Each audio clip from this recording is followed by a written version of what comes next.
Hi hello welcome back to my YouTube channel. ನಾನಿವತ್ತು ಹಸಿ ತೊಗರಿಕಾಯಿನ ಬಳಸ್ಕೊಂಡು ಒಂದು ಪಲಾವ್ ರೆಸಿಪಿನ ತೋರಿಸ್ಕೊಡ್ತಾ ಇದ್ದೀನಿ. ಇದು ಲಂಚ್ ಬಾಕ್ಸ್ ರೆಸಿಪಿ ಕೂಡ ಆಗಿರುತ್ತೆ ಅಥವಾ ಬ್ರೇಕ್ಫಾಸ್ಟ್ಗೂ ಕೂಡ ನೀವು ಮಾಡ್ಕೊಳ್ಬೋದು. ಈಗ ಹಸಿ ತೊಗರಿಕಾಯಿ ಸೀಸನ್ ಇದೆ, ಚೆನ್ನಾಗಿ ಮಾಡಿಕೊಂಡು ತಿನ್ನಿ, ತುಂಬ ರುಚಿಯಾಗಿರುತ್ತೆ. ಮಾಡೋದು ಕೂಡ ತುಂಬಾ ಸುಲಭ. ನೋಡ್ಕೊಂಡು ಬರೋಣ ಬನ್ನಿ.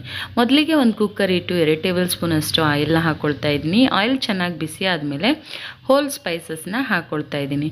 ಚಕ್ಕೆ, ಲವಂಗ, ಪಲಾವ್ ಎಲೆ, ಮೊಗ್ಗು ಮತ್ತು ಅನಾನಸು ಈ ಥರದ್ದು ನೀವು ಹಾಕ್ಕೊಂಡು ಸ್ವಲ್ಪ ಫ್ರೈ ಮಾಡ್ಕೊಳ್ಬೇಕು. ಚೆನ್ನಾಗಿದು ಫ್ರೈ ಆಗಬೇಕು. ಅದಾದ ನಂತರ ಒಂದು 3 ಹಸಿಮೆಣ್ಸಿನ್ಕಾಯಿ ಕಟ್ ಮಾಡಿ ಹಾಕ್ಕೊಳ್ತಾ ಇದ್ದೀನಿ. ಸ್ವಲ್ಪ ಕರಿಬೇವು ಸಹ ಹಾಕ್ಕೊಳ್ತಾ ಇದ್ದೀನಿ. ಹಸಿಮೆಣ್ಸಿನ್ಕಾಯಿ ಚೆನ್ನಾಗಿ ಫ್ರೈ ಆಗಬೇಕು. ಅದಾದ ನಂತರ ಈ ರೀತಿ ಈರುಳ್ಳಿನ ಉದ್ದುದು ಕಟ್ ಮಾಡಿ ಒಂದು ಈರುಳ್ಳಿನ ಹಾಕ್ಕೊಳ್ತಾ ಇದ್ದೀನಿ. ನಾನಿಲ್ಲಿ 1 ಲೋಟ ಅಕ್ಕಿ ಕ್ವಾಂಟಿಟಿಗೆ ಮಾಡ್ತಾ ಇರೋದು. ಸೊ 1 ಟೇಬಲ್ ಸ್ಪೂನಷ್ಟು ಜಿಂಜರ್ ಗಾರ್ಲಿಕ್ ಪೇಸ್ಟನ್ನು ಕೂಡ ಸೇರಿಸ್ಕೊಂಡು ಹಸಿ ವಾಸನೆ ಹೋಗೋವರೆಗೂ ಹುರ್ಕೊಳ್ತಾ ಇದ್ದೀನಿ. ಈರುಳ್ಳಿ ಚೆನ್ನಾಗಿ ಕಂದು ಬಣ್ಣ ಬರಬೇಕು. ಅದಾದ ನಂತರ 1 ಟೊಮ್ಯಾಟೊ ಕೂಡ ಸೇರಿಸ್ಕೊಳ್ತಾ ಇದ್ದೀನಿ. ಟೊಮ್ಯಾಟೊ ಹಾಕಿದ ಮೇಲೆ ಮತ್ತೊಂದು ಸಲ ಇದನ್ನು ಚೆನ್ನಾಗಿ ಮಿಕ್ಸ್ ಮಾಡ್ಕೊಳ್ಬೇಕು. ಅಂದರೆ ಮೆತ್ತಗಾಗೋ ರೀತಿಯಲ್ಲಿ ಇದನ್ನು ಹುರ್ಕೊಳ್ಬೇಕು. ಈಗ ನಾನು ಒಂದು 2-3 ಟೇಬಲ್ ಸ್ಪೂನಷ್ಟು ಮೊಸರನ್ನು ಸಹ ಸೇರಿಸ್ಕೊಳ್ತಾ ಇದ್ದೀನಿ. ಮೊಸರು ಹಾಕೋದ್ರಿಂದ ನಮಗೆ ಹೋಟೆಲ್ ಸ್ಟೈಲಲ್ಲಿ ಹೇಗೆ ಮಾಡ್ತಾರೋ ಅದೇ ಥರ ಪಲಾವ್ ಬರುತ್ತೆ ಮತ್ತು ರುಚಿ ಕೂಡ ಡಿಫ್ರೆಂಟಾಗಿರುತ್ತೆ. ಈಗ ಚೆನ್ನಾಗಿ ಬಾಡಿಸ್ಕೊಳ್ಬೇಕು. ಅದಾದ ನಂತರ ಈ ರುಬ್ಬಿರುವಂಥ ಪೇಸ್ಟು, ಇದಕ್ಕೆ ಒಂದು ಹಿಡಿ ಪುದೀನ, ಒಂದು ಹಿಡಿ ಕೊತ್ತಂಬರಿ ಮತ್ತು ಒಂದು 3-4 ಹಸಿಮೆಣ್ಸಿನ್ಕಾಯಿನ ಹಾಕ್ಕೊಂಡು ರುಬ್ಕೊಂಡಿದ್ದೀನಿ. ನಿಮ್ಗೆ ಯಾವ ತರಕಾರಿ ಬೇಕಾದರೂ ಸೇರಿಸ್ಕೊಳ್ಳಿ. ನಾನಿಲ್ಲಿ ಬರೀ ಕ್ಯಾರೆಟ್, ಬೀನ್ಸ್ ಹಾಕ್ಕೊಳ್ತಾ ಇದ್ದೀನಿ.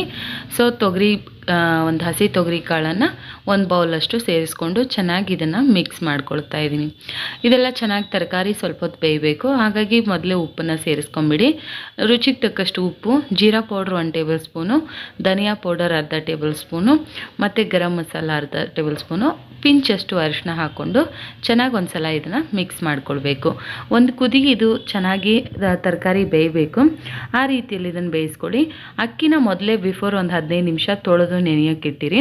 1 ಲೋಟ ಅಕ್ಕಿನ ನಾನು ಚೆನ್ನಾಗಿ ತೊಳೆದು ನೆನೆಸಿ ಇಟ್ಕೊಂಡಿದ್ದೆ. ಅದನ್ನು ಹಾಕ್ಕೊಂಡು ಚೆನ್ನಾಗಿ ಈ ರೀತಿ ತಿರುಗಿಸ್ಕೊಳ್ಬೇಕು. ಸ್ವಲ್ಪ ಓಪನ್ ಲಿಡ್ಡಲ್ಲೇ ಇಟ್ಟು ಕುಕ್ಕರಲ್ಲಿ ಅಕ್ಕಿನ ಒಂಚೂರು ಬೇಯಿಸ್ಕೊಳ್ಬೇಕು.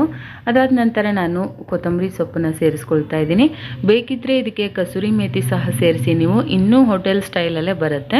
1 ಲೋಟ ಅಕ್ಕಿಗೆ ನಾನು 2 ಲೋಟ ಪ್ರಮಾಣದಲ್ಲಿ ನೀರನ್ನು ಹಾಕ್ಕೊಳ್ತಾ ಇದ್ದೀನಿ. ಆ್ಯಂಡ್ ರುಬ್ಬಿರುವಂಥ ಮಸಾಲೆಯಲ್ಲೂ ಕೂಡ ಸ್ವಲ್ಪ ನೀರಿನ ಅಂಶ ಇತ್ತು. ಹಾಗಾಗಿ ಕೆಲವು ಅಕ್ಕಿ ನೀರು ಹಿಡಿಯುತ್ತೆ, ಕೆಲವು ಅಕ್ಕಿಗೆ ಕಮ್ಮಿ ನೀರು ಬೇಕಾಗತ್ತೆ. ಸ್ವಲ್ಪ ಬಿಡಿ ಬಿಡಿಯಾಗಿ ಬರಲಿ ಅಂತ ನಾನು ಕೊನೆಗೆ ಏನಾದರೂ ಸಾಲ್ಟು ಎಲ್ಲ ಜಾಸ್ತಿ ಆಗಿದ್ರೂ ಕೂಡ ಅಡ್ಜಸ್ಟ್ ಆಗುತ್ತೆ ಅಂತ 1 ಟೇಬಲ್ ಸ್ಪೂನಷ್ಟು ತುಪ್ಪ ಸಹ ಸೇರಿಸ್ಕೊಂಡು ಚೆನ್ನಾಗಿ ಮಿಕ್ಸ್ ಮಾಡಿಕೊಂಡು, ಈಗ ರುಚಿ ನೋಡ್ಕೊಂಡು ಏನಾದರೂ ಕಡಿಮೆ ಇದ್ದರೆ ನೀವು ಸೇರಿಸ್ಕೊಳ್ಬೋದು. ಕುಕ್ಕರ್ ಲಿಡ್ನ ಕ್ಲೋಸ್ ಮಾಡಿ 2 ವಿಸಲ್ ನೀವು ತೆಗೆಸ್ಕೊಂಡ್ರೆ ಈ ಥರ ಬಿಡಿ ಬಿಡಿ ಆಗಿರುವಂಥ ಸೂಪರ್ ಆದಂಥ ಟೇಸ್ಟಿ ಆಗಿರುವಂತಹ ತೊಗರಿಕಾಯಿ ಪಲಾವ್ ರೆಸಿಪಿ ರೆಡಿ ಆಗುತ್ತೆ. ತುಂಬಾ ಚೆನ್ನಾಗಿ ಬಂದಿತ್ತು. ನೀವು ಕೂಡ ಟ್ರೈ ಮಾಡಿ. ಇಷ್ಟ ಆಗಿದ್ದರೆ ಲೈಕ್ ಮಾಡಿ, ಶೇರ್ ಮಾಡಿ, ಕಮೆಂಟ್ ಮಾಡಿ. ಸಬ್ಸ್ಕ್ರೈಬ್ ಆಗಿಲ್ಲ ಅಂದರೆ ಸಬ್ಸ್ಕ್ರೈಬ್ ಮಾಡಿ. ಮತ್ತೆ ಸಿಗ್ತೀನಿ ಇನ್ನೊಂದು ವಿಡಿಯೋ.